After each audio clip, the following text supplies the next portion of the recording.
Imagine for a moment the echoes of cannon fire fading across Europe, the banners of revolution tattered yet still defiant, and the figure of Napoleon Bonaparte standing not just as a conqueror of armies, but as an architect of law.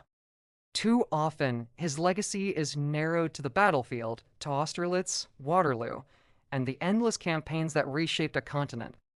Yet Napoleon's true empire was not carved in blood and steel, it was written on paper. In 1804, the Napoleonic Code, or Code Civil, was born, and in its lines lay a legal revolution as powerful as any army he ever commanded. This was not merely a French achievement. It became a universal model, an export to kingdoms, republics, and empires that would outlast his reign and echo into our own world today. To understand Napoleon is to understand this code, for it was his true crown, his lasting monument, his attempt to bend not just nations, but time itself to his will. The Napoleonic Code did not emerge from a vacuum. Its birth was tied to the fires of the French Revolution, when centuries of feudal customs, privileges, and fragmented regional laws were swept aside in the name of equality, reason, and the sovereignty of the people. But in the chaos of revolutionary France, law was uncertain, contradictory, even dangerous. Napoleon, ever the man of order and ambition, saw the opportunity to craft a new legal framework that would crystallize the revolution's ideals while securing the authority of the state. As historian Jean Toulard reminds us in Napoleon, the myth of the savior, the emperor's armies conquered Europe, but his code conquered the world. This, then, was no secondary achievement, it was the one conquest no coalition could reverse. Crafted by jurists such as Jean-Tin Marie Portelis, Jacques de Melville, and Félix Bigot de Parameneu, under Napoleon's direct supervision, the Code Civil was completed with astonishing speed. It consisted of more than 2,000 articles, carefully arranged into 3 books: Persons, Property, and Acquisition of Property.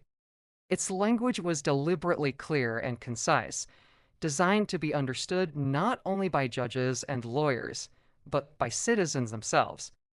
Unlike the dense Latin formulations of Roman law or the obscure feudal customs that had preceded it, the Napoleonic Code was intended to be practical, transparent, and modern. A good law should be simple, clear, and speak to the common man, Napoleon himself once declared, echoing Enlightenment ideals of accessibility. But what made the code revolutionary was not merely its clarity, it was its content.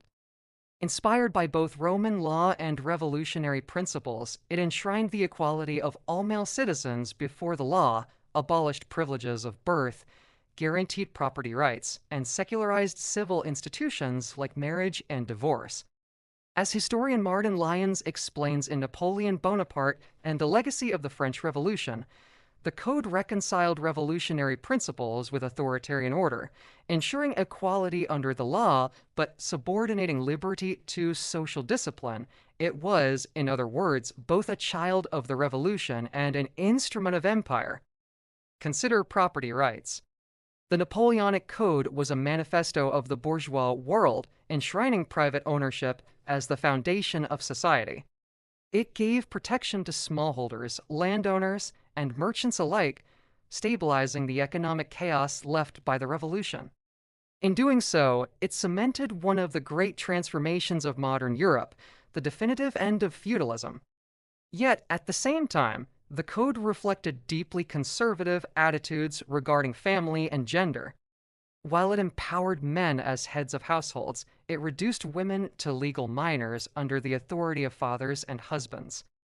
Historian Isser Wallach, in Napoleon and His Collaborators, observed that Napoleon codified a patriarchal order that would endure well into the modern era, an empire of men over women as much as a France over Europe.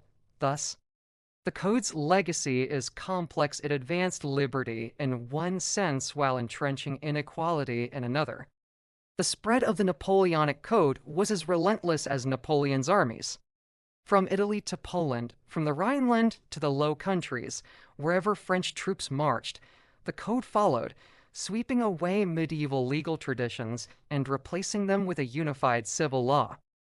Even after Napoleon's fall, the code endured, adopted, and adapted by nations across Europe and beyond. Belgium, Luxembourg, and the Netherlands retained it. Italy and Spain integrated large portions. In Latin America, newly independent states turned to the Napoleonic Code as a model for their own civil systems. Even today, more than 70 countries stretching from Egypt to Japan bear the influence of Napoleon's legal empire. As historian Robert Holtman noted in the Napoleonic Revolution, the bayonets of the Grand Army rusted away. But the code remained, an invisible army that conquered where soldiers could not. At the heart of the code was Napoleon's own paradox.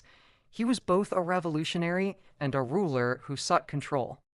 He embraced equality before the law, but feared political liberty. He granted rights to property while restricting freedom of the press. He abolished feudalism but restored patriarchal authority. The code, then, was less a pure reflection of revolutionary ideals than a compromise between liberty and authority, between innovation and tradition. This was precisely what made it durable. It gave France stability after decades of turmoil while offering Europe a coherent legal order that promised modernization without anarchy. It is important to recognize that Napoleon himself considered the code his greatest achievement.